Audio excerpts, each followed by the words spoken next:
바닷물이 빠져나가는 낙동강 하구에는 물밑에서 잠자던 모래등이 그 거대한 모습을 드러낸다. 얼핏 보면 이 척박한 모래밭에 무슨 생명이 있을까 싶다. 그러나 닫혔던 구멍들이 열리면서 모래등은 이내 생명력으로 가득 덮인다. 낙동강 하구 모래등에서 가장 흔한 것이 이 염랑개다. 강 하구는 바닷물이 들고 빠지면서 염분이나 수온이 수시로 변하는 환경이지만 개들은 모래구멍 속에서 이런 변화에 서서히 적응해 나갈 수 있다. 정신없이 모래를 퍼먹고 있는 염랑개.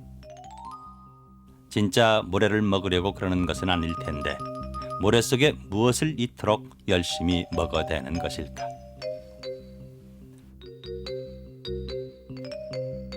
모래벌 표면에는 유기물이 많고 햇빛이 잘 들어 미세 조류들이 모여든다. 이처럼 낙동강 하구는 상류로부터 흘러내려오는 풍부한 영양물질과 미세 조류들이 쌓여 있고 모래벌이 항상 물을 머금고 있어 염랑개에게는 모래벌 전체가 잘 차려놓은 진수성찬인 셈이다. 음식이 많으면 입도 불어나는 법. 자연히 자기 영역을 지키려는 염랑개들의 싸움이 잦아진다.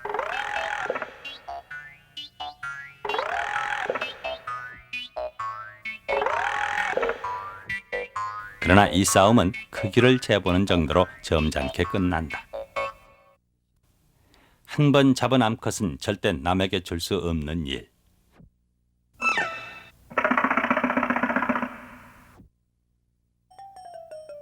밀물대를 대비한 집수리도 빼놓을 수 없는 일과다.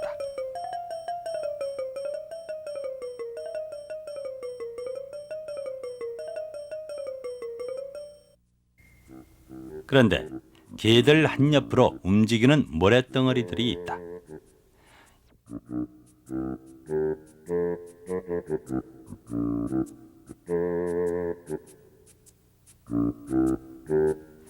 이놈들은 민챙이들인데 모래를 뒤집어 쓰고 다녀 천적들의 눈을 피한다.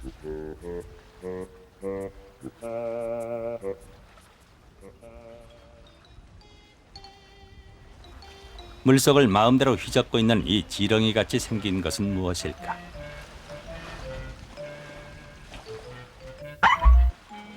손이 닿자 금방 숨어버리는 통에 잡기가 쉽지 않다. 끝까지 따라가 보기로 하고 삽으로 30cm가량을 파보았다. 땅속에는 길다란 나무 뿌리 같은 것이 이어진다. 궁금증은 더욱 커지는데 결국 삽에 걸려 나온 것은 빗조개. 모래벌 깊숙이 숨은 채 수관만을 밖으로 내밀어 마치 진공청소기처럼 싹 훑어낸다. 이렇게 조개와 개들이 모래벌 표면에 쌓인 부영양 물질을 먹어치우는 것은 모래벌을 깨끗이 청소해주는 셈이다. 또 구멍을 여기저기 뚫어서 모래벌 저 아래까지 산소를 공급해준다. 모래벌은 먹이와 삶터를 제공하고 그곳에 사는 생명체는 모래벌이 썩지 않도록 보호하는 것이다. 특히 낙동강 하구는 서해안에 비해 다양한 종류의 생물들이 이런 상부상조의 시스템을 이루고 있다. 한 곳에서 잡은 조개만도 대여섯 가지. 그중 맛조개는 그 모양만큼이나 잡는 방법도 독특하다.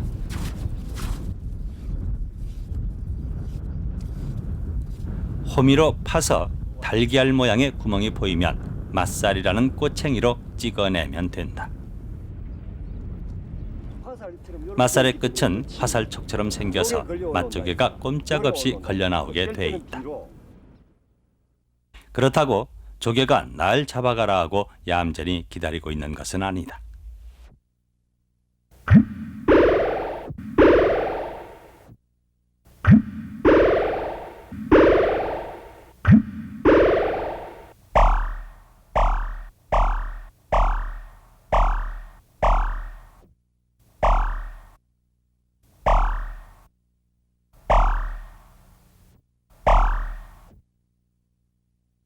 다른 모든 생물들과 마찬가지로 낙동강 하구의 생물들도 오랜 세월 동안 진화를 거듭해 천적으로부터 살아남기 위한 전략을 키워왔다. 먼저 주위 환경에 맞춘 포호색으로 몸을 위장한 뒤에 구멍 주위에서만 서성거리다가 무언가 나타나면 얼른 구멍 속으로 숨어버린다.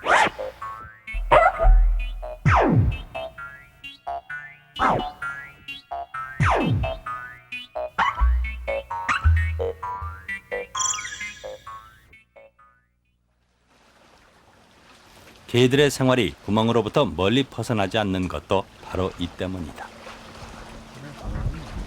그러나 먹이의 정신이 팔려 구멍에서 너무 멀리 떨어졌다면 모래 속이라도 숨어야 한다.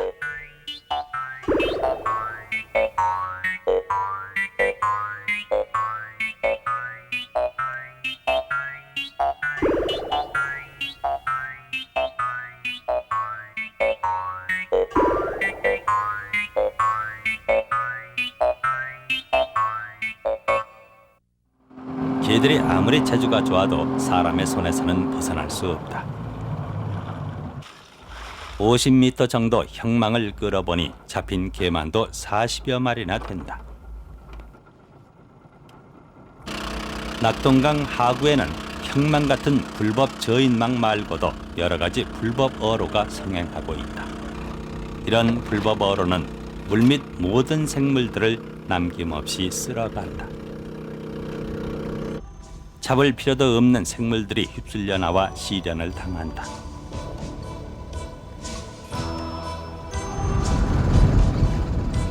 빽빽히 늘어선 정치망은 낙동강 하구 불법 어로의 대표격이다.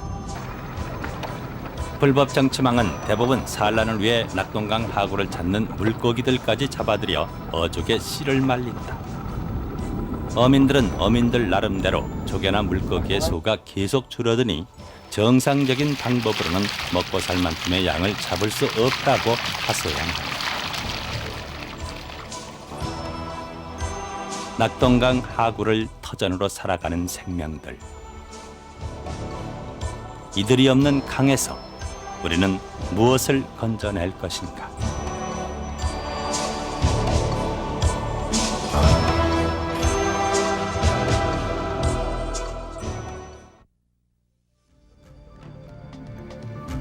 낙동강 삼각주는 양산천이 낙동강에 합류하는 물금 부근에서 낙동강 하구로 넓게 펼쳐져 있는 한국 최대의 삼각주다.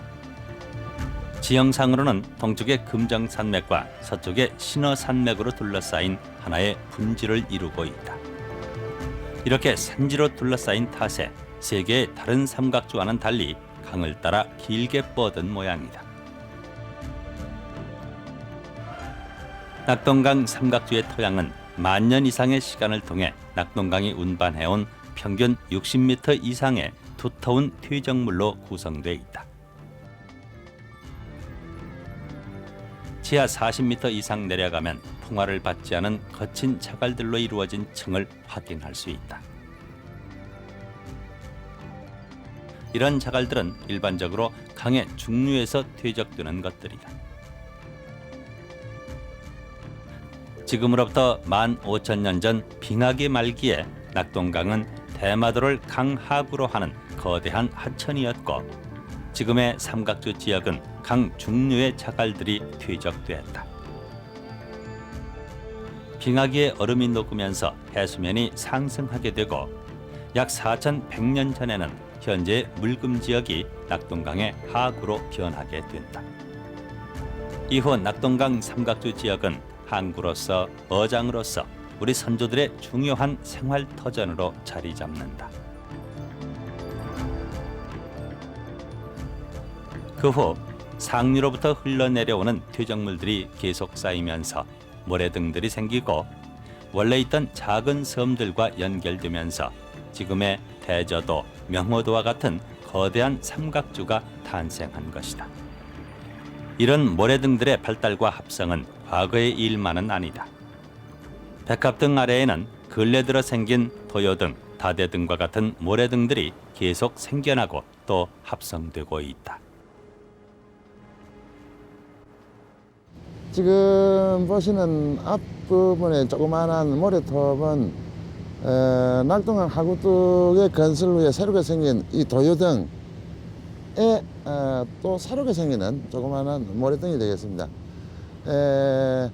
이것은 삼각주 말단에 있어서 해안선하고 평행해가지고 이와 같은 모래톱들이 계속해서 많이 만들어진다는 것을 의미하고, 이러한 모래톱들이 도요등과 합성하게 되면 또 더 큰 모래톱이 되고, 그러게 되면 하중도가 되면서 얼숙도와 같은 거대한 규모의 그러한 모래톱으로 등장되게 됐습니다. 이것은 낙동강 삼각주가 계속해서 얼숙도와 같은, 또는 명지라든지 신호도 마찬가지로 큰 하나의 모래톱으로 하중도가 되었습니다. 이렇게 해서 계속 앞바다로 전진해 가면서 거대한 규모로 발달해 갈 것이다 하는 것을 나타내는 아주 좋은 증거가 되리라고 생각됩니다. 부산시 지적과 항측계의 자료를 보면 1987년 하구원 완공 이전의 모습은 지금과 많이 다르다. 을숙도는 홍피마을 앞까지 길게 꼬리를 달고 있고, 나무씨 등 아래에는 다른 모래 등의 모습은 없다. 1987년 하구원 완공 이후 준설로 인해 을숙도는 허리가 잘려 두 개로 나뉘었고, 새 등이 진우도 쪽으로 발달해 있으며 나무씨 등 아래 새로운 등들이 서서히 그 모습을 내비친다. 1993년 이후에는 이 새 모래등들이 완전히 모습을 갖추고 있고, 아래쪽 을숙도와 대마등 주위가 점점 육지로 변하는 것을 볼 수 있다.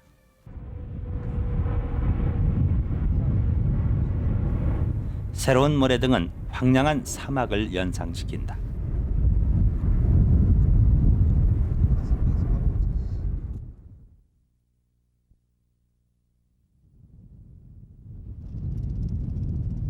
모래등이 안정되면서 식물들도 하나둘 정착하기 시작한다.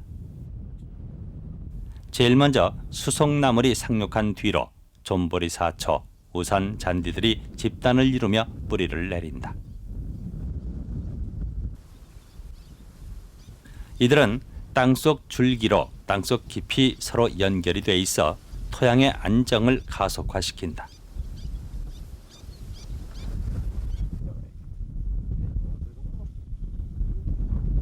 제일 나중에 등장하는 것이 갈대다. 갈대는 촘촘한 땅속 줄기로 숲을 이루면서 모래등 식생을 마무리 짓는다. 우리가 낙동강의 삼각주는 그 최후에 나타나는 식물 군락이 뭔가 바로 갈대입니다. 염분이라는 그런 독특한 환경을 이루고 있기 때문에 다른 그런 나무들은 거의 지금 자라질 못하거든요. 그러니까 앞으로도 이 갈대가 계속 세력이 이제 더 확장될 거고, 그렇게 됨으로 인해 가지고 지금 그 불안정한 사고도 앞으로는 이제 그 갈대가 훨씬 더 이제 차지하는 세력이 이제 면적이 넓어질 겁니다. 그래서 우리가 보통 얘기할 때 이 삼각주에서는 갈대가 우리가 흔히 이제 극상이라고 그러죠. 극상이라고 하면은 우리가 이제 이런 식생이 발달하는 과정에서 최후에 나타나는 안정된 식물 군락, 그런 의미가 있습니다. 장자 등 백합 등은 이미 갈대로 뒤덮여 완전히 안정된 상태고, 새 등은 갈대가 점점 그 세력을 넓혀가는 중이다.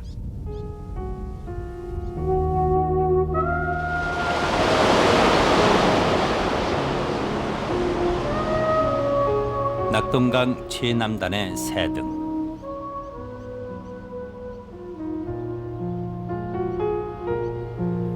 인간이 버린 문명의 쓰레기들이 파도에 의해 새등 해변으로 기어오른다.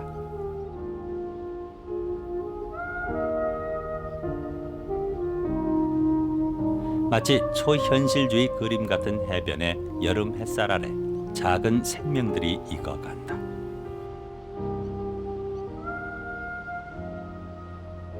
새등은 쇠제비 갈매기의 번식지로 유명하다.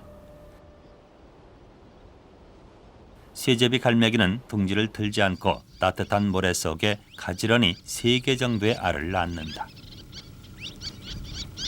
쇠제비 갈매기의 알들은 보호색을 띠고 있어 모래와 구별하기 어렵다. 새등에는 풀과 모래 외엔 별다른 지형물이 없어 곳곳에 박혀있는 자기 알을 가려내기도 어려울 것 같은데 어미들은 신통하게도 그 중에서 자기 알들을 가려낸다. 알의 무늬를 보고 찾는다고 하는데 자세히 보면 그 무늬나 모양이 조금씩 다르다.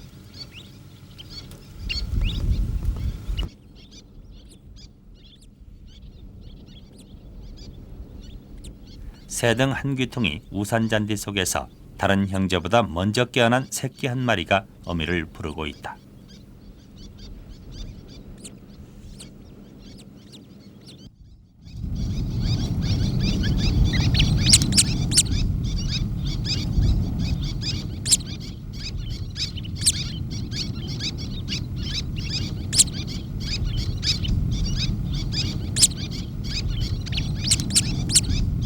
새제비 갈매기는 태어난 지 서너 시간이 지나면 자기 어미의 울음을 식별해낸다. 둥지를 침입당한 어미들은 둥지 위를 날며 새끼들에게 자기들만이 아는 말로 경고를 보낸다. 새제비 갈매기, 약간은 생소한 이름이지만 우리가 쓰는 우표 속에도 등장하는 흔한 여름철 새다.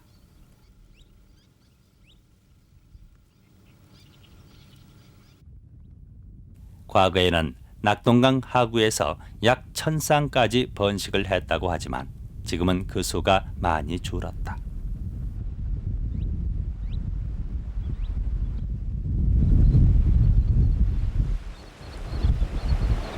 새등은 유난히 바람이 강하다.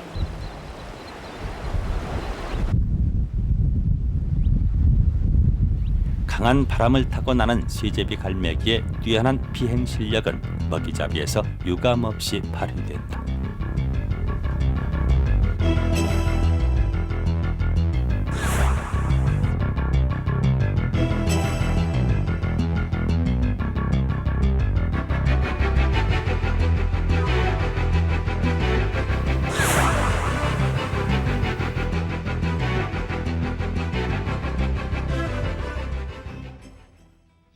새제비 갈매기 간의 우열은 둥지 자리에서 잘 나타나는데 영특한 쪽은 내륙 안쪽 사초 사이의 둥지를 틀고 머리가 나쁜 쪽은 해변 가까이에 있어 파도에 휩쓸려 나가기 일쑤다.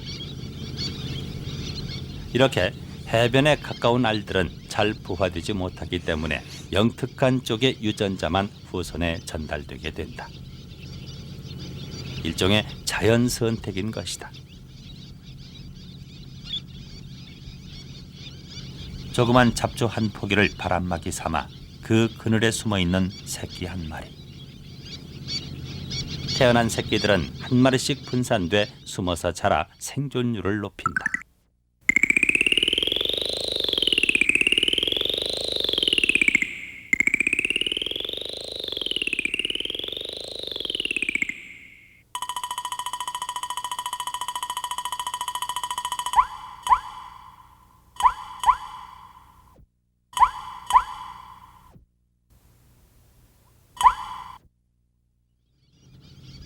새제비 갈매기의 번식기인 6, 7월에는 알에서부터 다 자란 새끼까지 다양한 성장 과정을 한눈에 볼 수 있다. 거의 다 자란 새끼들은 머리털이 점점 까맣게 자라 같은 종임을 표시하고 무리지어 날며 가을철 이동을 준비한다.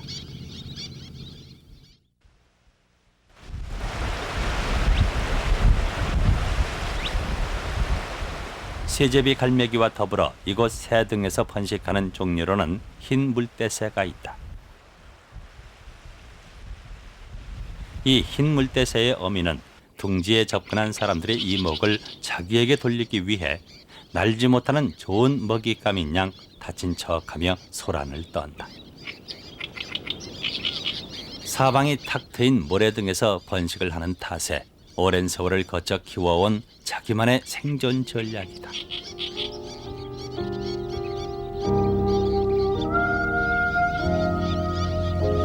새제비 갈매기와 흰 물대새의 새끼들은 가을이 되면 겨울 월동지로 떠나갈 것이다. 그리고 이듬해 다시 이곳 새등을 찾아와 바람 부는 새등 곳곳에 생명을 심을 것이다.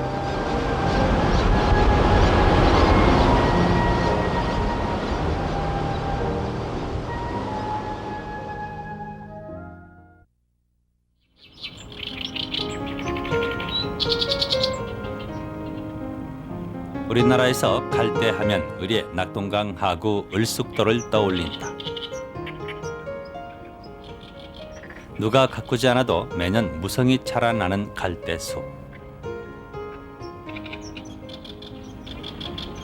갈대숲은 그 품에서 많은 새들을 길러내는데 이 새들은 갈대의 해충을 잡아먹어 보답을 한다.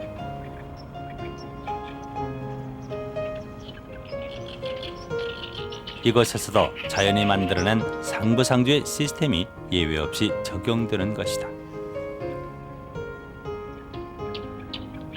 을숙도에는 갈대숲과 함께 물이 가까이 있어 물새, 산새 가리지 않고 많은 종류의 새들이 모여든다.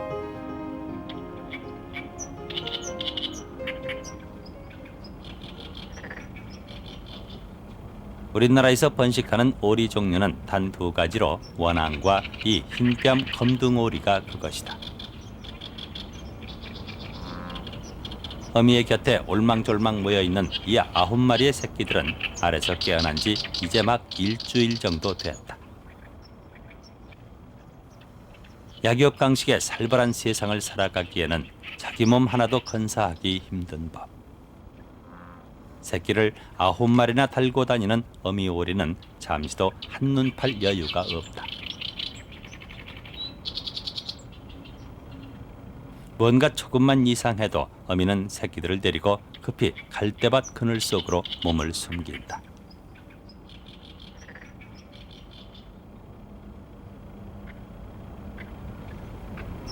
그러나 흰뺨 검둥오리 가족이 숨을 갈대밭도 이제 머지않아 사라질 운명이다. 이곳은 강바닥의 준설토 적지장으로 계획돼 있기 때문이다. 을숙도는 쓰레기 소각장과 매립장이 들어서고 또 분뇨 처리선의 정박지로 쓰일 만큼 사람들의 냉대를 받아왔다. 거기다 곳곳에 불법으로 만들어진 밭들이 늘어나면서 을숙도 갈대숲의 영화는 옛일이 돼버렸다.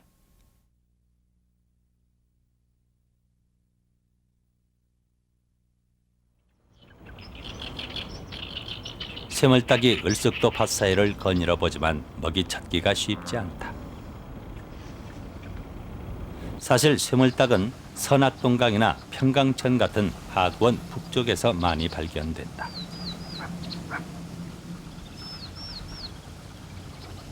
한때 정력제로 알려진 뜸부기와 닮아 대신 수입돼 사육되기도 했던 쇠물닭.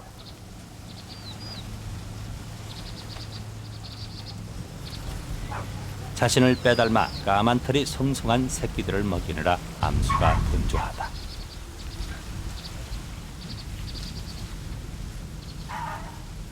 쇠물닭은 한 번에 8개 정도의 알을 낳는데 관찰되는 새끼는 2~3마리가 고작이다. 환경 악화로 인해 부화율이 낮아진 탓일 것이다. 어미는 새끼를 데리고 다니면서 새끼들을 훈련시키고 힘을 기르게 하지만 자기 새끼가 아닌 경우엔 먹이는커녕 근처에 얼씬도 못하게 혼을 낸다.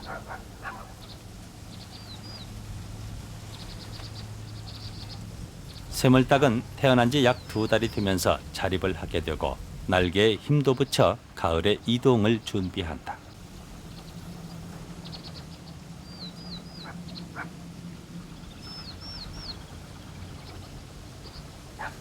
새끼들이 자립을 하는 때가 돼서야 아들, 딸 다 출가시킨 부모의 마음처럼 제법 여유를 부릴 수 있다.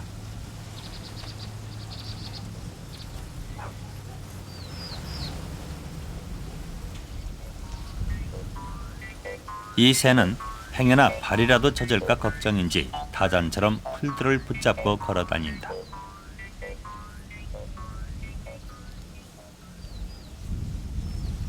해오라기는 보통 나뭇가지에 둥지를 틀지만 이 덤불 해오라기는 갈대밭에 갈대잎을 엮어 둥지를 튼다.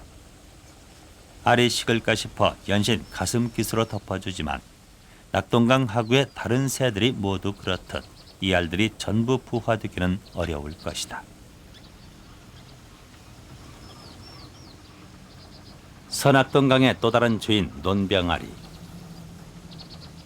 논병아리는 주로 잠수를 해서 작은 물고기들을 잡아먹는데 피를 흘리며 도망치는 붕어의 노력이 필사적이다.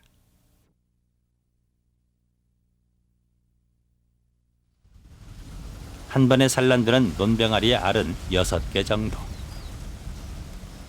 하지만 한두 마리 정도만이 살아남는다. 최악의 수질로 정평이 나 있는 서낙동강에서 논병아리가 살아남기란 그렇게 힘든 것이다. 낙동강 하구는 대동수문에서 서낙동강과 본류로 나뉘어지는데 서낙동강은 대동수문과 녹산수문으로 앞뒤가 꽉 막힌 호수로 변했다. 이제는 농업용수도 정수를 해야 할 만큼 수질이 악화됐다. 낙동강의 녹조 현상은 매년 여름 그 정도를 더해가는데 올해는 서낙동강뿐만 아니라 낙동강 본류의 전 지역이 녹조 현상에 심하게 몸살을 앓았다.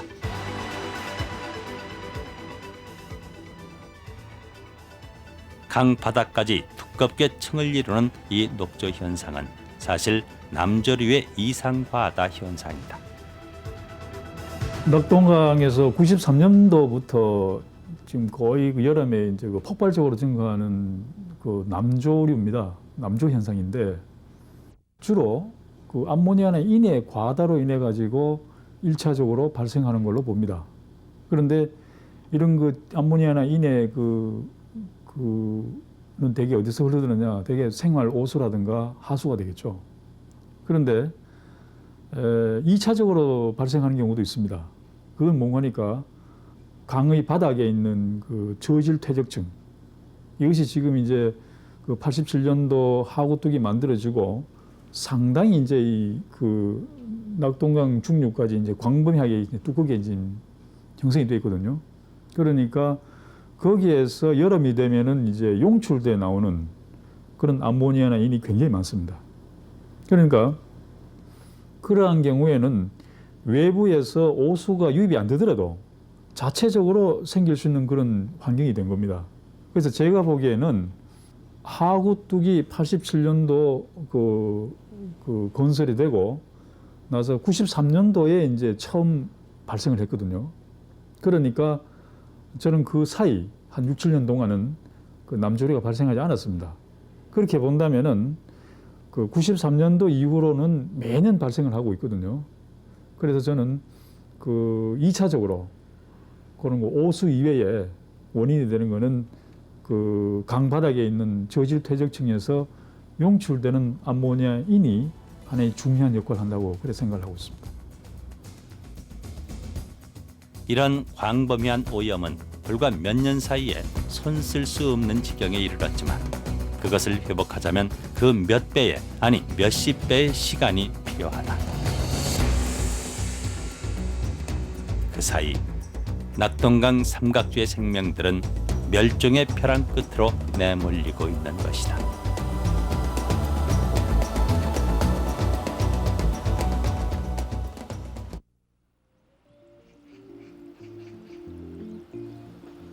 낙동강 삼각주에 초여름이 오면 개들의 짝짓기 춤이 갯벌을 수놓는다. 눈에 잘 띄지 않는 손톱만한 크기의 넓적홍게. 하지만 짝짓기철이 되면 하얀 집게발을 흔들며 자신의 존재를 한껏 과시한다. 이 춤이 크고 정확해야만 제 짝이 찾아오는 것이다.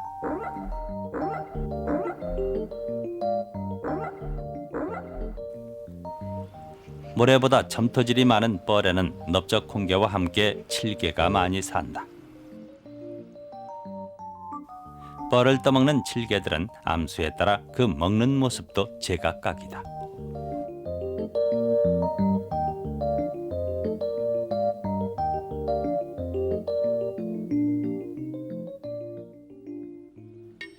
유난히 길게 뻗은 칠개의 눈은 물속에 숨어 눈만 내밀고 잔망경처럼 주위를 살피는 데 적격이다.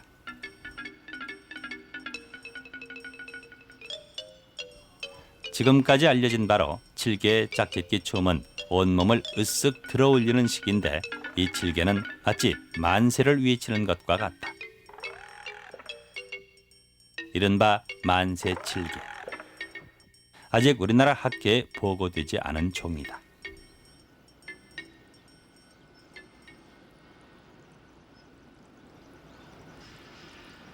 갯벌을 이루는 뻘과 모래의 비율에 따라 각기 다른 종의 개들이 살게 되는데 물이 잘 들지 않는 모래 등 위쪽은 탈랑개의 세상이다. 영어로는 고스트 클랩. 움직임이 눈에 보이지 않을 만큼 빠르다고 해서 유령개라고 부른다.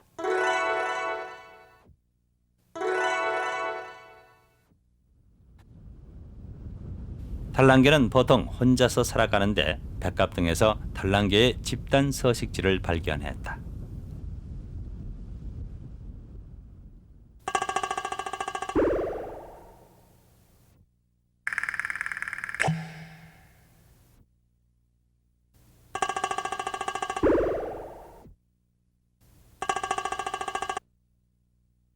구멍에서 재빨리 모래를 퍼던지고 집을 마무리하는 기술도 아주 능숙하다.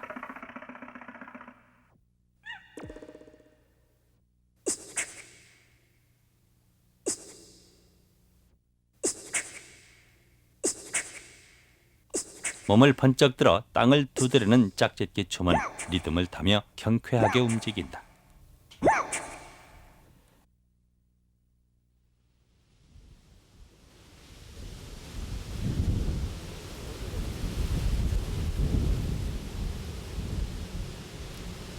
낙동강 삼각주의 갈대숲은 좀처럼 접근하기 힘든 정글과도 같은 곳이다.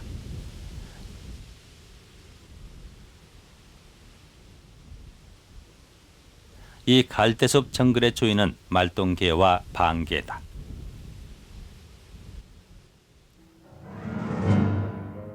말똥개는 털이 숭숭 나 있고 위협적인 집 개발을 앞세우고 다니기에 그 모습이 꼭 산적 같다.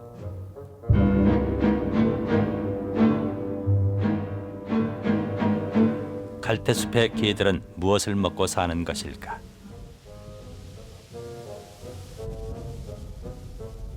낮에는 그 먹는 모습을 좀처럼 볼 수가 없다. 말똥개를 잡아 윗속 내용물을 확인해 보니 현미경에 잡힌 것은 뭔지 모를 식물 부스러기들. 이 식물은 무엇일까?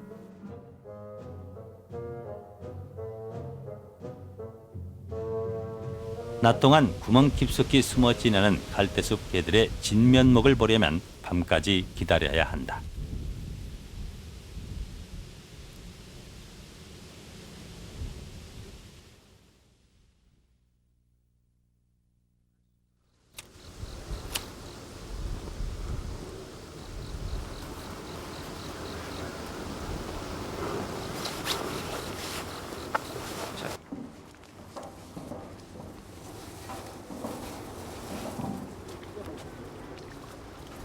이웃 동네 분들의 도움을 받아 옛날에는 흔한 풍경이었다고 하는 횃불 개잡이를 재현해 보기로 했다.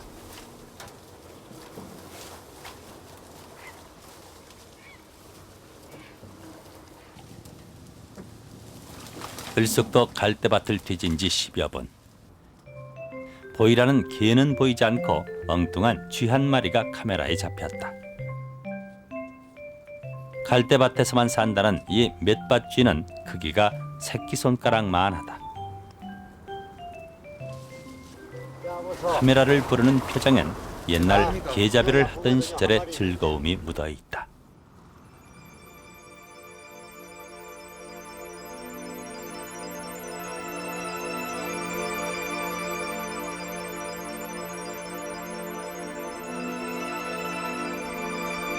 이제까지 갈대를 직접 먹는 생물은 조사된 바 없지만 개들이 갈대를 타고 올라 갈대를 뜯어먹는 모습이 카메라에 잡혔다. 그러니까 말똥개의 위장 속에 있던 식물은 바로 갈대였던 것이다. 갈대밭은 개들의 집인 동시에 훌륭한 먹이가 되는 셈이다.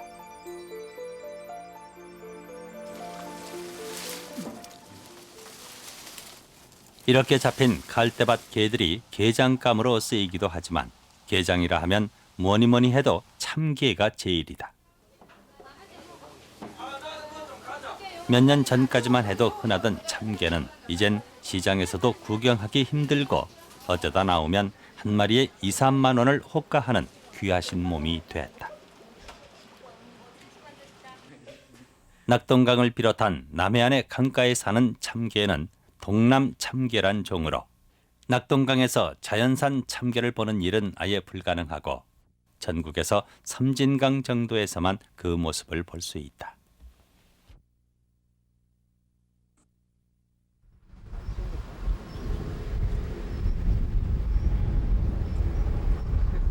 우리 참게가 섬진강에 생존해 있는 것은 아직도 전국에서 제일 깨끗한 강이기 때문에 참게가 지금 자라고 있는 실정입니다.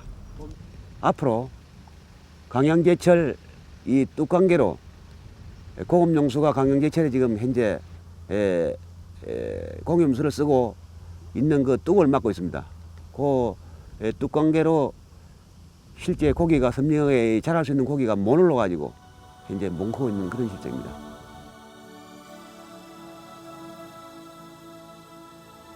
광양제철소가 들어서면서 공업용수 확보를 위해 1995년 12월 섬진강에 둑이 만들어졌다. 이 둑으로 인해 강과 바다로 가는 참게를 비롯한 회유성 물고기들이 줄어들고 있는 것이다. 섬진강이 자랑하는 제첩도 강물이 막히면서 제첩 종패가 일지 않아 그 명맥을 이어가기 어렵다는 전망이다.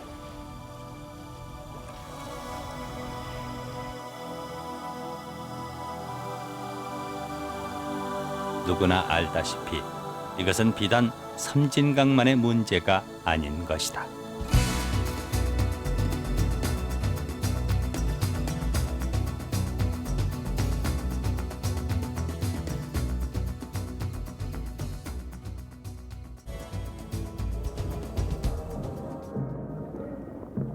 낙동강 하구원은 1987년 11월에 완공됐다. 하구원이 완공되면 식수원이 확보되고 농공업 용수를 마음대로 얻을 수 있으며 다리가 생기면서 교통이 원활해지리라 믿었다. 그로부터 10년이 지난 지금 과연 낙동강 하구원은 그 건설 당시의 목적을 이루었을까? 결론부터 말하자면 그렇지 않다. 낙동강 하구는 하구원으로 호수화되면서 4급수 이하의 먹지도 못하는 썩은 물이 되어버렸다. 여름철에는 녹조 현상이 기승을 부리고 겨울 갈수기는 수질이 더 악화되면서 부산시가 대체 상수원 개발을 계획할 만큼 식수로서의 기능을 잃어가고 있다. 식수 사정만 나빠진 것이 아니다. 강서구청에서는 국비 50억 원을 지원받아 농업용수 전용 정수장 설치를 추진하기에 이르렀다. 이제 농사짓는 물도 정수를 해야 할 만큼 수질이 나빠진 것이다. 더욱이 하구원 완공 이후 하구원 상부가 호수화돼 안개가 자주 발생하면서 햇빛을 차단, 농사에 악영향을 끼치고 있다. 낙동강 하류에서 공업용수를 끌어 쓰는 업체는 1996년 단 5개 업체에 지나지 않는다. 식수 및 농공업용수 확보라는 당초의 목적은 사실상 무색해지고 있는 것이다. 하구원 다리 위를 쌩쌩 달리는 자동차들은 하구원 덕을 톡톡히 보고 있는 셈이다. 하지만 교통을 위해서라면 다리를 놓으면 되는 것이지 강물까지 막아 생태계를 파괴시킬 필요는 없다. 수자원공사에 따르면 하구원 수문은 강물의 수유에 따라 개폐시켜 강물과 바닷물이 섞이는 기수역의 특성을 유지해 나간다고 한다. 그러나 썰물시에만 수문이 열리는 탓에 바닷물과 강물이 섞여 생물들이 살기에 적당한 염도를 갖춘 기수지역으로서의 특성을 잃어버렸다. 하구원 위는 강물이 고인 호수로 하구원 아래는 짠물만 들고 빠지는 바다가 되어버린 것이다.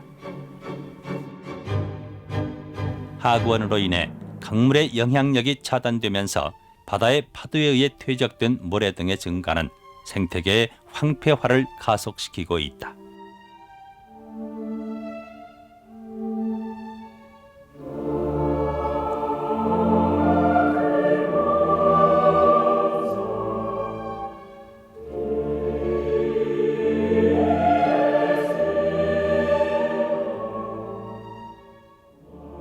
사람들은 이 죽음을 보고서야 낙동강의 더러운 물속에도 생명이 있었음을 기억한다. 어쩌면 우리가 두려워해야 할 것은 죽어 떠오를 아무 생명도 없는 미래의 낙동강일 것이다.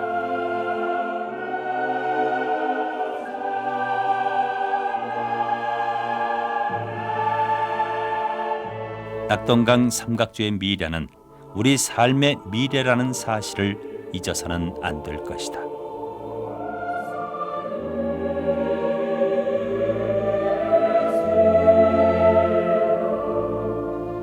그 도도하던 푸르름도 한풀 꺾여 누렇게 익어갈 즈음 낙동강 삼각주에도 가을이 찾아들었다.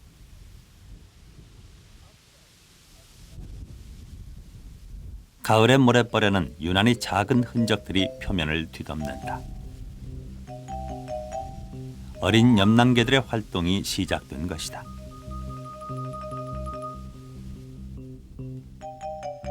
여름철 짝짓기를 거친 암컷의 뱃속에는 알들이 연글어 간다.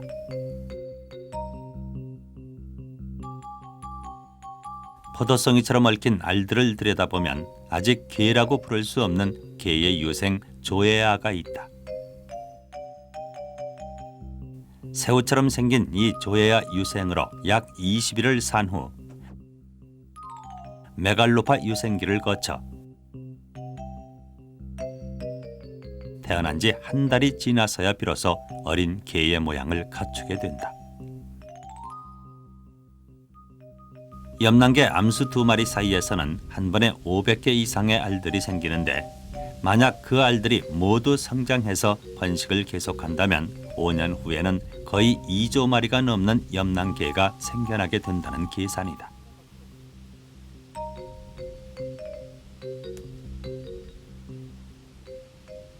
인제대 연구팀과 취재진은 어린 염난개의 생존율을 조사해 보기로 했다.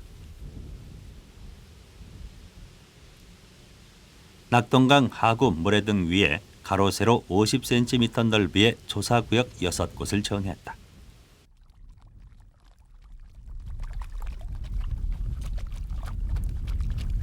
각각의 조사구역 안에서 잡힌 어린 개와 1년 이상 된 어른 개의 수를 세어봤더니 어린 개는 평균 181마리, 어른 개는 19마리. 결국 9마리당 1마리 정도만 제대로 성장할 수 있었다는 얘기다. 한 종의 과다한 번식으로 생겨날 생태계의 혼란을 막아내는 자연의 엄연한 질서가 이곳 낙동강 삼각주에도 존재하고 있는 것이다.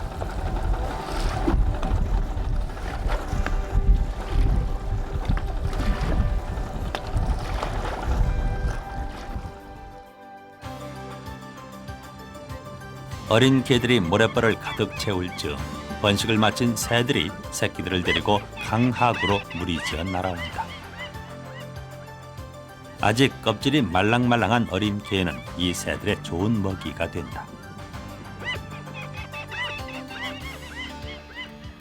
누가 가르쳐주지 않아도 본능의 부름에 따라 먹이가 풍부한 때와 곳을 알고 낙동강 하구를 찾아오는 새들. 낙동강 최고의 게잡이는 알락꼬리 마도요다.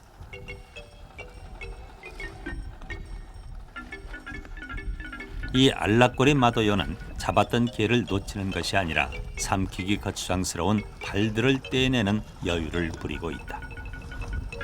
게들은 알락꼬리 마도요의 이런 여유 앞에서도 속수무책으로 먹히고 만다.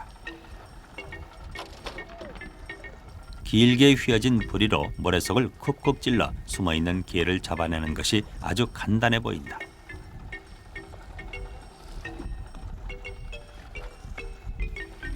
그도 그럴 것이 부리 끝에 특별한 감각기관이 있어 쉽게 게를 잡는 것이다.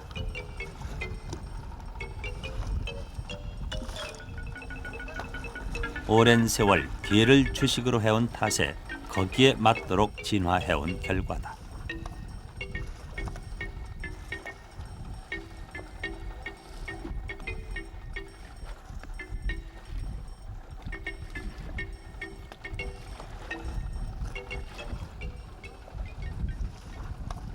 도요새는 월동지나 여름 번식지로 이동하다가 우리나라에 들려 쉬어가는 나그네 새다. 멀리 시베리아 등지에서 호주까지 6,000km가 넘는 긴 여로에 먹이와 휴식이 필요한 것은 당연한 일. 특히 아시아 대륙 끝자락 한반도의 최남단인 낙동강 하구는 도요새가 대양을 건너기 전 마지막 쉼터인 것이다. 낙동강 하구는 풍부한 먹이와 휴식 공간을 갖춘 곳이라 도요새가 먹고 쉬기엔 그만이다.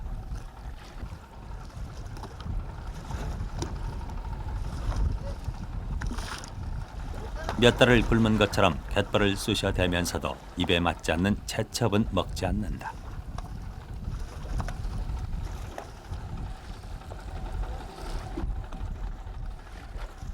도요새들 사이에 한 마리 낯선 새가 카메라에 잡혔다.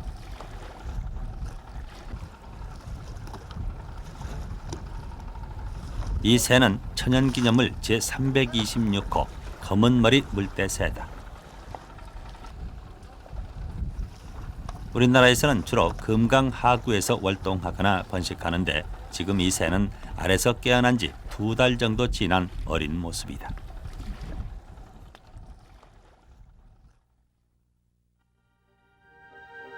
도요새들이 떼지어 날아오르면 낙동강 삼각주의 또 다른 장관이 펼쳐진다.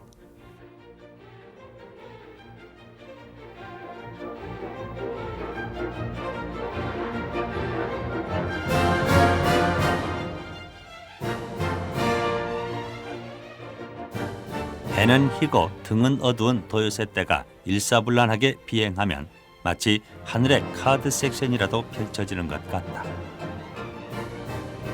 저 많은 새들이 어떻게 의사소통을 하는지 순식간에 방향을 바꾼다.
낙동강 삼각주 갈대숲은 도요새들에게 좋은 은신처가 된다.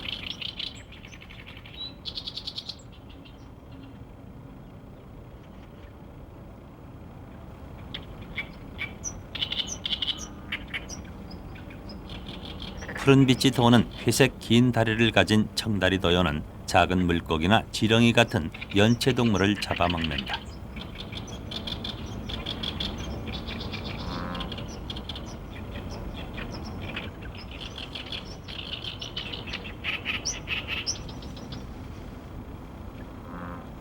청다리 도요 옆에 좀 작은 것은 쇠청다리 도요다.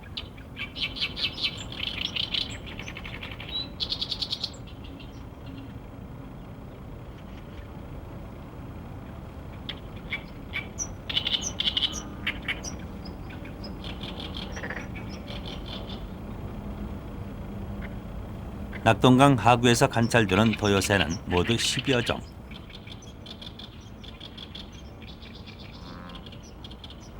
도요새들은 생김새나 크기가 비슷하고 계절마다 깃털의 색이 바뀌어 구별이 어렵다.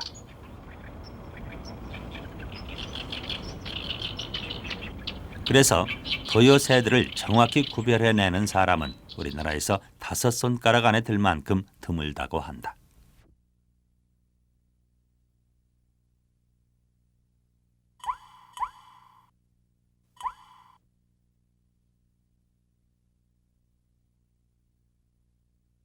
뭘 찾고 있는 걸까?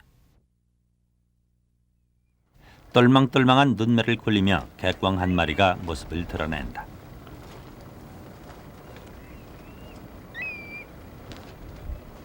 물대새과의 이 객광은 키가 크고 몸매가 다부져 곁에선 민물도요의 모습이 초라해 보일 정도다.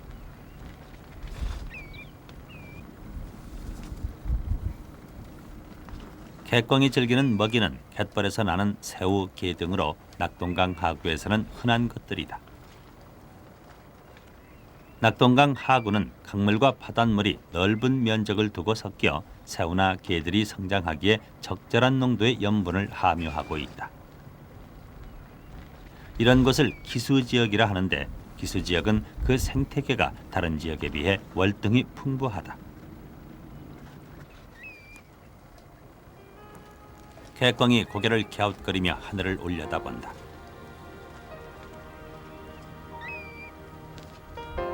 그 커다란 눈에 무엇이 보이는 걸까?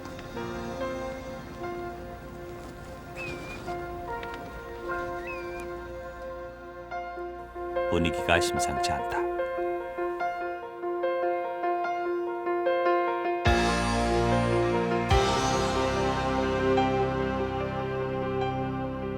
하늘 높은 곳에는 이들을 노리는 존재들이 있다.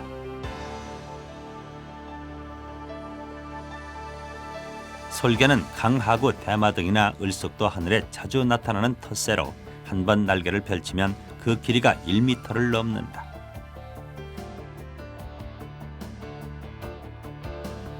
솔개는 사냥할 때 공중을 날면서 지상의 먹이를 노리다가 강한 부리와 발톱을 사용해 한 번에 낚아챈다.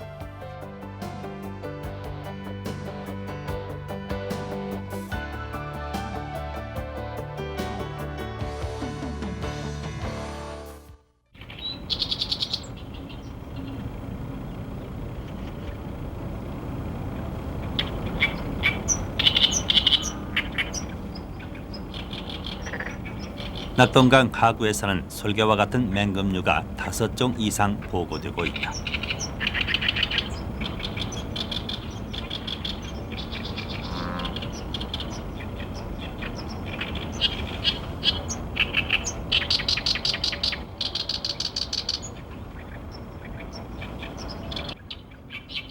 그중 황조롱이는 크기가 30cm 정도로 작은 축에 속한다. 높은 곳에 앉아 앵무새 같은 눈을 굴리며 주위를 두리번거리는 모습이 들쥐나 작은 새들을 찾고 있는 모양이다.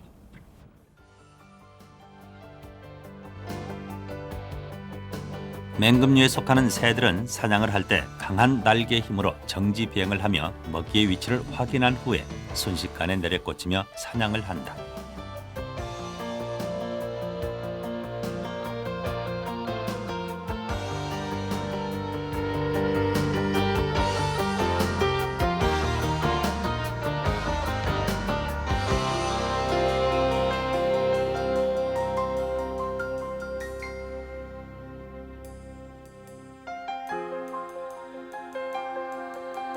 이들 맹금류가 낙동강 삼각주 먹이사슬의 가장 높은 곳에 있다.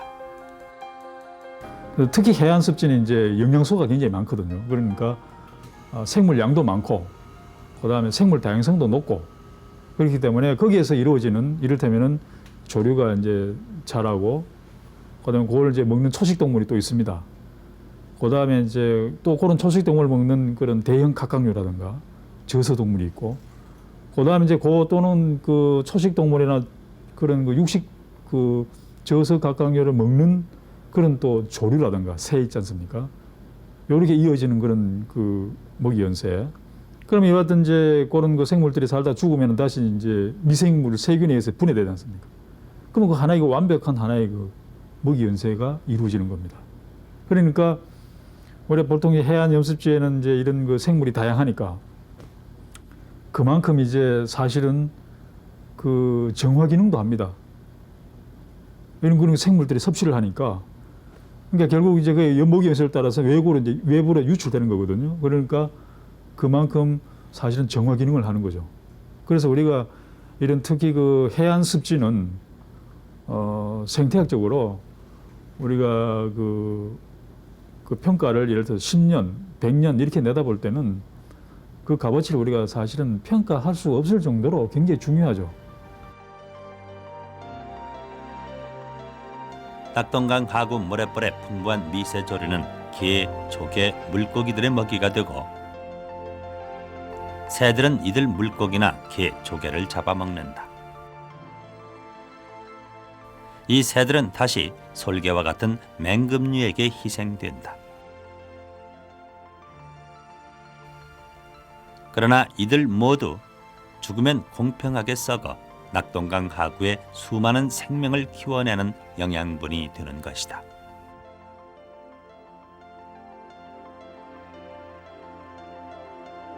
이 먹이 사슬을 모두 품어 안고 생명의 바퀴가 끝없이 굴러가게 하는 것이 바로 낙동강 삼각주다. 그런데 우리는 낙동강 삼각주를 그저 땅이 미쳐 되지 못한 축축한 공간으로 인식하고 있다.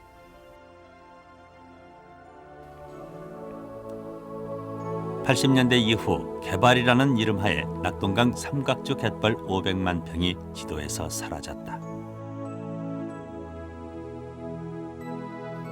녹산 신호공단이나 명지 주거단지 외에도 지방자치 이후 각 구청의 사업계획이 쏟아져들어 갈 곳이 없는 혐오 시설들이 낙동강 하구에 들어서고 있다.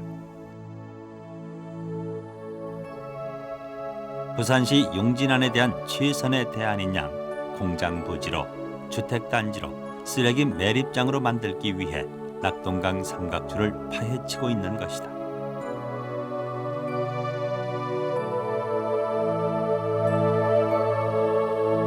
자연이라는 것은 수많은 생물들이 모여 빚어내는 화음이다.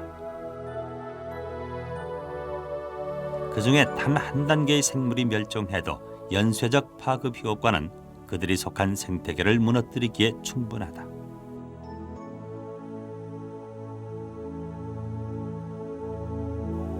그러나 사람들은 삼각주 깊이 뿌리내리고 서 있는 정교한 생태계의 그물을 보지 못하고 그저 새들만을 본다. 새들이야 날개가 있으니 저쪽으로 날아가서 살면 되지 않느냐고 생각한다. 새들의 먹이인 게와 새우가 살고 있는 갯벌 위를 차가운 시멘트로 덮어버리고 매립지 한 구석으로 새들을 몰아내고는 이렇게 생각한다. 우리는 여기서 살 테니 새들은 거기서 살라고.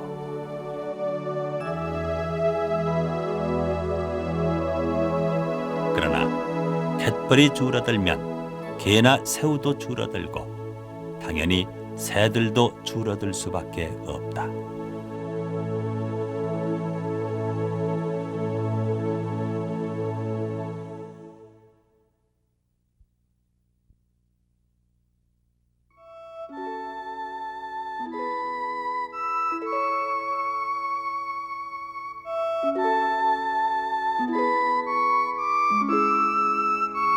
해가 진다.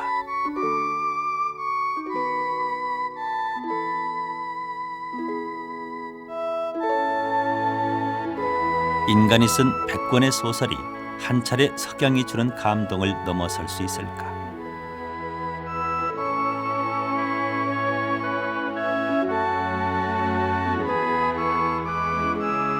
단 열흘만 마실 물이 없어도 죽는 인간들. 단 10분만 숨을 쉬지 못해도 죽는 인간들. 자신은 자연의 생태계 그늘에서 벗어나 있다고 생각하는 인간들의 오만함이 자연과 인간 모두를 파멸시키고 있는 것은 아닐까.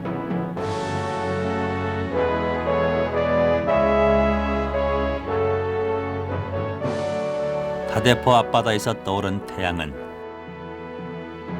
낙동강 삼각주의 모든 생명들에게 하루를 선사하고 갈대숲 넘어 봉화산으로 떨어지는데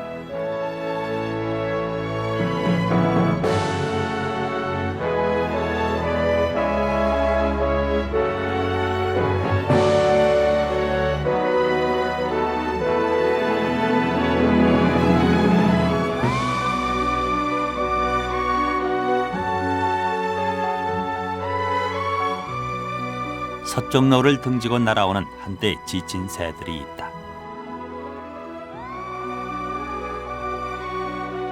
겨울 철새들이 도착한 것이다.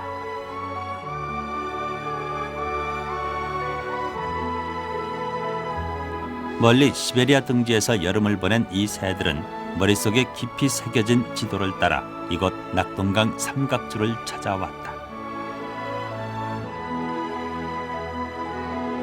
철새들은 짐꾸러미 하나 없이 온다. 하다못해 지도 한 장, 나침반 하나 없이 그 먼 길을 온 것이다.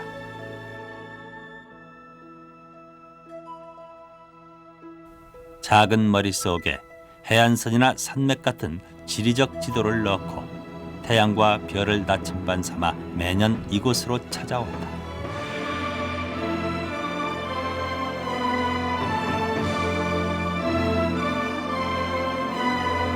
더욱이 철새들은 지구의 자기장을 감지해서 방향을 잡는다는 사실이 최근 밝혀졌다.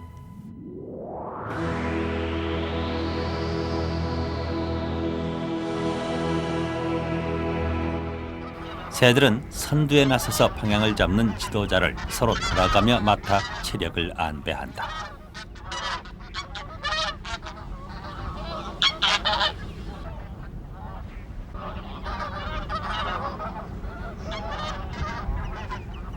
그런 식으로 나고자를 줄이는 것이다.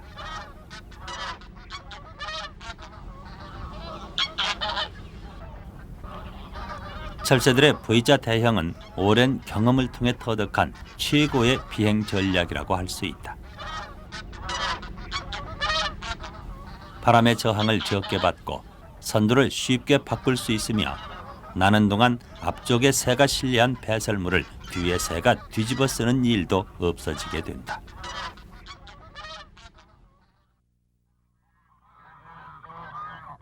을숙도 갯벌은 이미 새들로 가득해서 내려앉을 곳을 찾기가 쉽지 않다.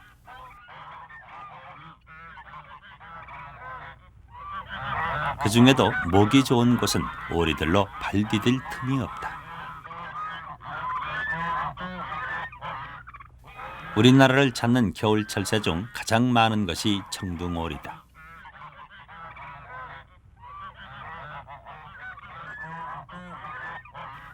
겨울 철새들은 번식기가 끝나는 가을이 되면 암수의 구별이 없이 중성화되는데 이 청둥오리 내외는 아직도 사랑이 식지 않았는지 떨어질 줄을 모른다. 지보리의 조상이라고 알려진 청둥오리는 잡식성이라 물밑에 수초나 지렁이, 조개들을 가리지 않고 먹는다.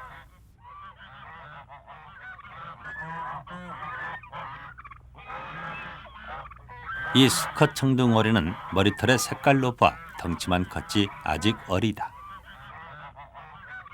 이번 여름에 태어나 낙동강 구경은 처음인 것이다. 이 청둥오리가 다시 여름 번식지로 갈 즈음이면 머리털의 색도 번쩍이는 초록색으로 변할 것이고 마음에 드는 암컷도 만날 수 있을 것이다. 이듬해 가을, 지금의 자신처럼 부시시한 털색을 가진 새끼들을 이끌고 다시 낙동강 하구를 찾아올 것이며 철새들의 이런 대물림을 통해 낙동강 하구라는 유산은 후손들에게 계속 상속되는 것이다.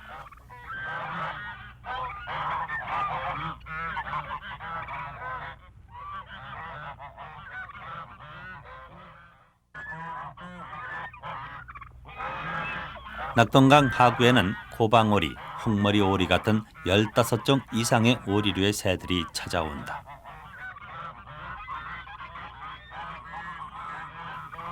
다른 새들처럼 오리도 수컷의 깃이 화려한데 숨어서 알을 품고 새끼를 길러야 하는 암컷은 자연히 보호색으로 진화돼 다소 우중충한 색깔을 갖게 되었다.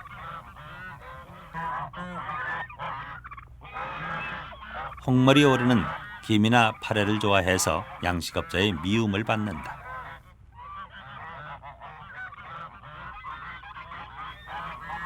이 오리 부부는 멀리 미국에서 날아온 보기 드문 철새다.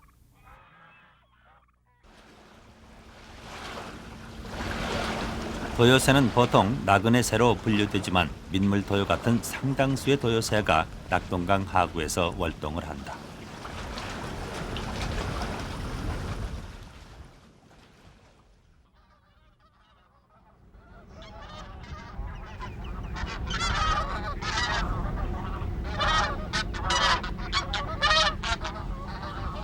목을 날개 밑에 박고 자는 큰 기러기.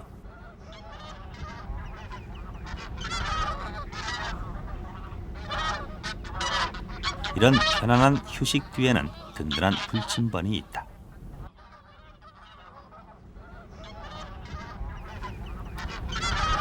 기러기들은 보통 7, 8마리의 한 가족이 무리를 이루는데 경험이 많은 부모들은 항상 가족의 안전을 책임져야 한다.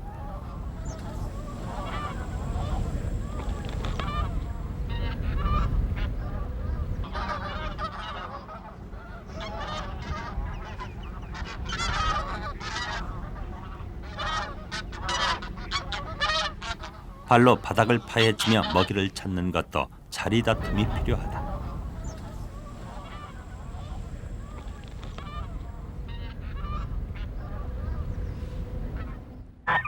겨울 철새들의 휴식처에 난데없이 백로 한 마리가 나타났다.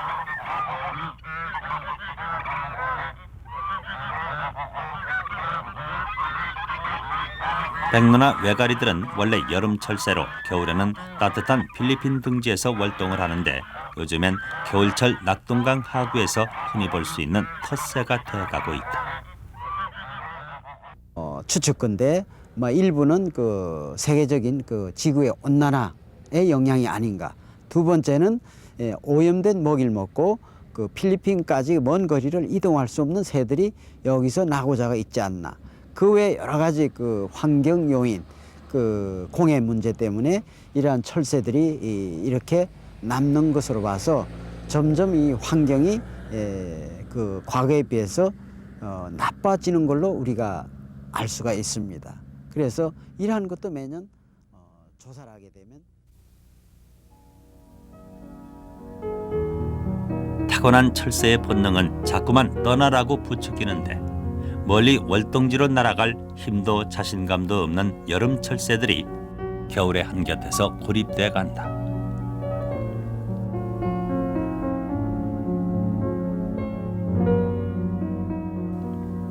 이 쇠백로는 목의 상처가 심각하다.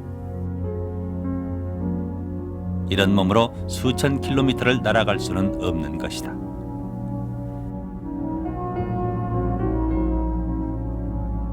여름에 발견된 이 흰죽지 오리는 겨울 철새라서 봄에 떠나야 하는데 자세히 보니 날개가 심하게 망가져 있다.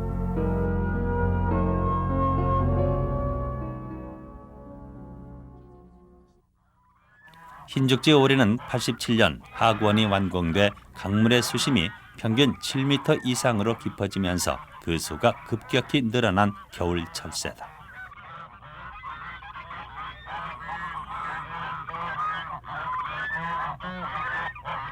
하구원 바로 위에 강물을 가득 메운 흰죽지 오리 사이로 보기 힘든 흰 비오리 한 마리가 카메라에 잡혔다.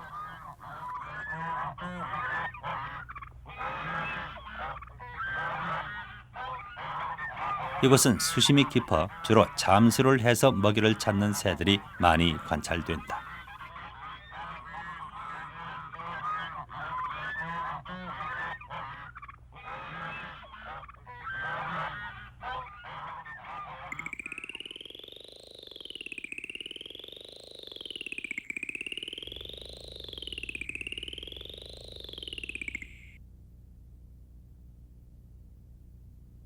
예, 1960년대 그 처음 왔을 때는 이 낙동강하고는 완전히 새반 물반 하늘이 보이지 않을 정도의 천연기념물을 비롯해서 기러기류, 오리류, 갈매기류, 논병아리류 등 많았습니다. 그러나 그 60년도 이후부터 70년도, 80년도 경제와 더불어 이 낙동강하고는 댐이 생기고 또 오염이 되고 개발이 되고 또 강하구 양옆에는 많은 그 자동차가 다니다 보니까 생태계에서 가장 환경에 민감한 이러한 철새들은 굉장한 피해를 받습니다. 그렇기 때문에 옛날에 비해서 거의 10분의 1도 오질 않고 있습니다. 96년 2월부터 4월까지 환경부에서 실시한 철새 센서스 결과를 보면 금강, 아산만, 서산만, 한강, 논산 저수지에 이어 낙동강 하구는 겨우 국내 6위의 철새 수를 기록했다.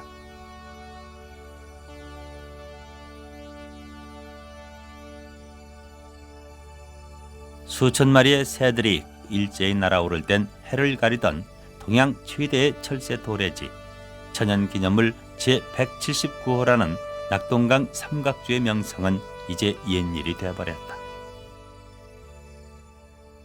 겨울새의 상당수가 이 낙동강 하구에서 과거처럼 겨울 내내 머물지 않고 잠깐 쉬었다가 더 남쪽으로 이동해 버리는 것을 볼 수 있습니다.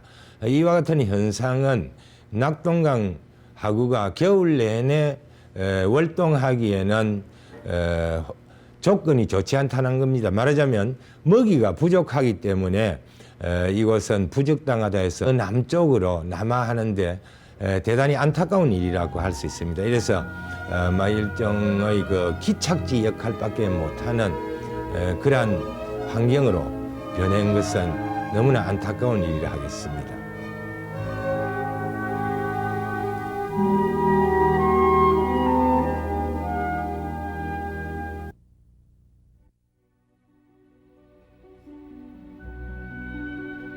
사람들은 이 새를 마법에 걸린 아름다운 공주가 아닐까 의심하기도 했다.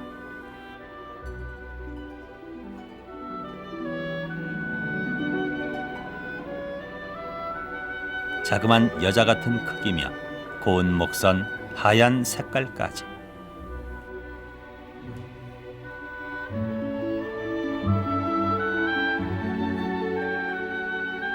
흔히 백조라는 이름으로 불리는 고니는 주위의 겨울 철새들 사이에서 그 모습이 단연 돋보인다.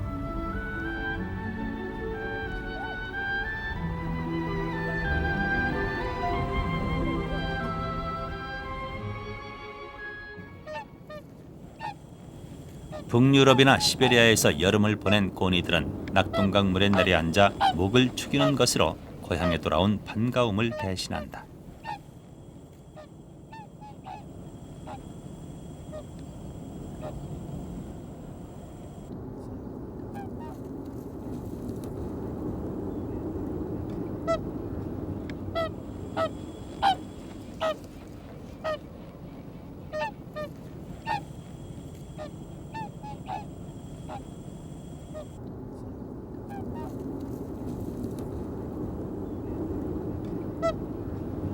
고니도 기러기처럼 한 가족이 무리를 이루는데 아직 깃털색이 완전하지 않은 이 고니는 이번 여름에 태어난 듯 보인다.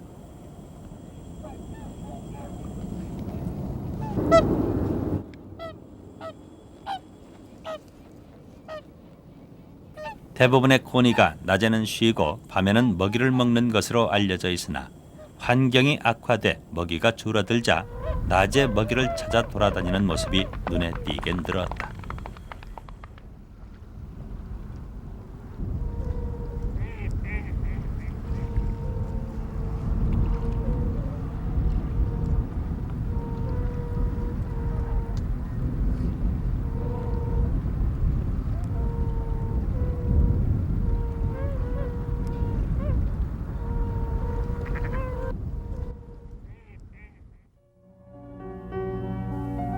긴 목을 물속에 넣고 도대체 무얼 저리 열심히 먹는 것일까?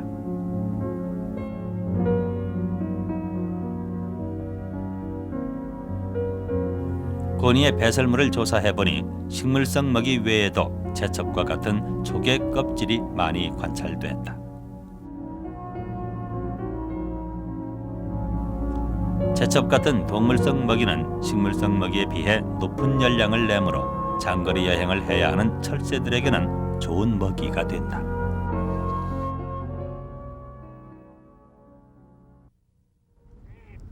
그래서 고니는 동물성 먹이가 풍부하고 수심이 얕은 갯벌에서 주로 먹이를 찾는다.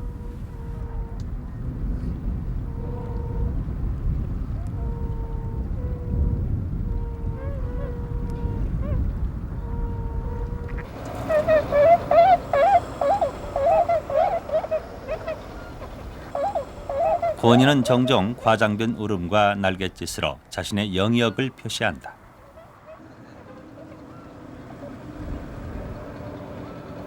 먹이가 부족할 땐 한 걸음의 영역이라도 더 확보해야 생존이 쉬워지는 것이다.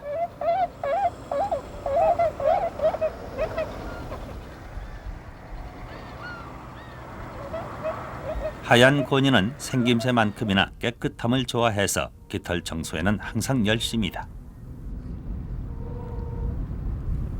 꽁무니에서 나오는 기름을 온몸에 발라 깃털에 방수 효과를 준다. 청소하고 기름을 발라두지 않아 깃털에 물이 젖으면 깃이 마를 때까지 날아오를 수 없기 때문이다.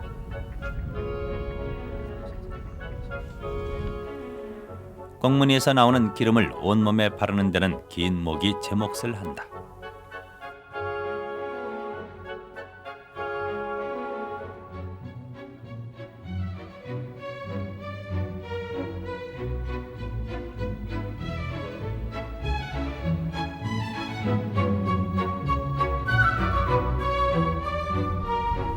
어린 고니도 어른들을 따라 몸 청소를 하지만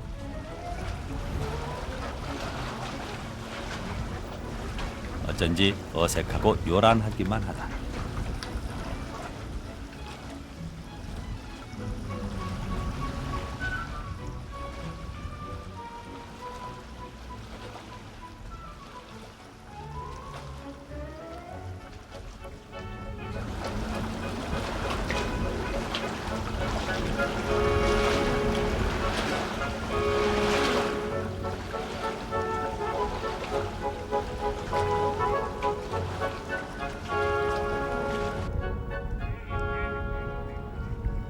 덩치만 컸지 철이 없는 어린 새끼를 지키는 어미 고니는 좀처럼 경계를 늦추지 못한다.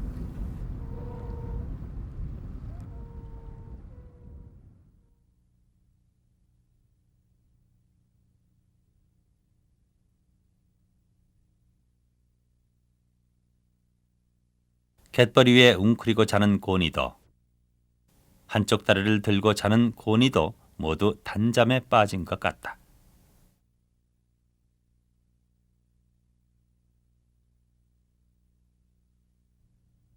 우리 인간들의 눈으로 보면 한 발로 서서 자는 것이 여간 불편하지 않을 것 같은데 한 발로 자는 것은 철새들만이 갖고 있는 특성이라고 한다.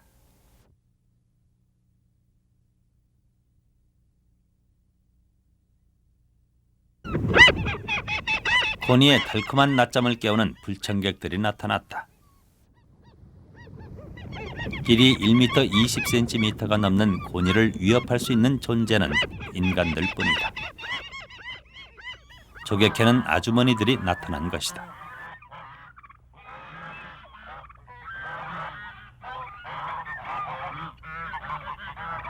그러나 고니들은 귀찮다는 듯 느릿느릿 길을 터줄 뿐이다. 취재진이 조금만 접근해도 날아가 버리는 것에 비하면 조개 캐는 사람들은 어지간히 봐온 모양이다.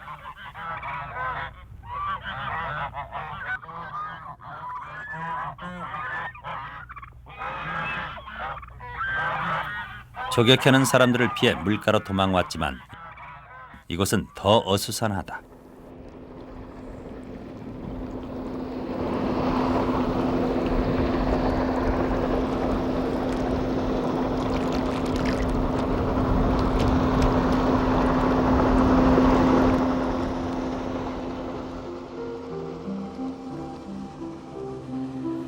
이래저래 쫓겨다녀야 하는 신세.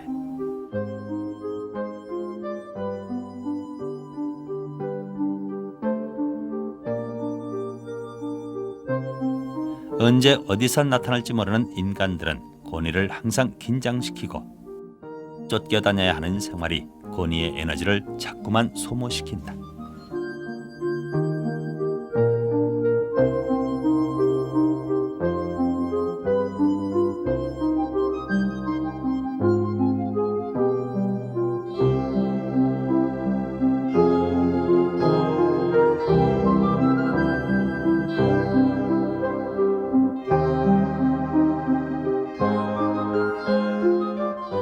하늘로 날아올라 보지만 보이는 것은 매연을 뿜어대는 공장들과 아파트뿐.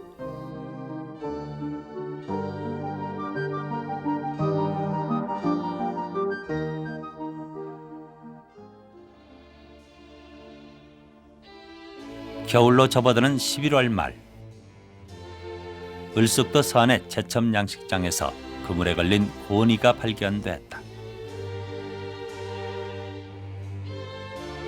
새를 막기 위해 사람들이 쳐둔 그물 위를 초저녁 어스름에 무심코 내려앉은 것이다.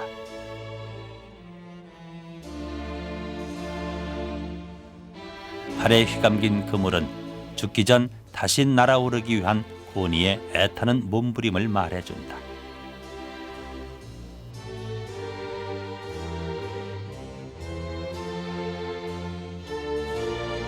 죽은 고니는 눈을 뜨고 있다.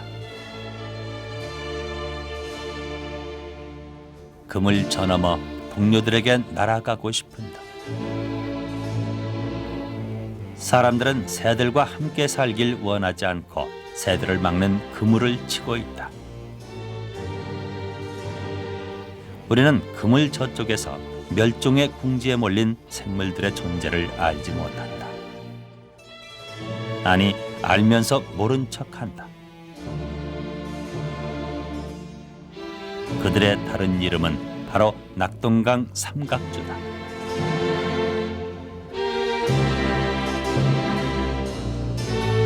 이제 우리는 공존하는 법을 배워야 한다. 공존이란 희생이나 양보를 말하는 것이 아니라 좀 더 먼 미래를 준비하는 것을 뜻한다.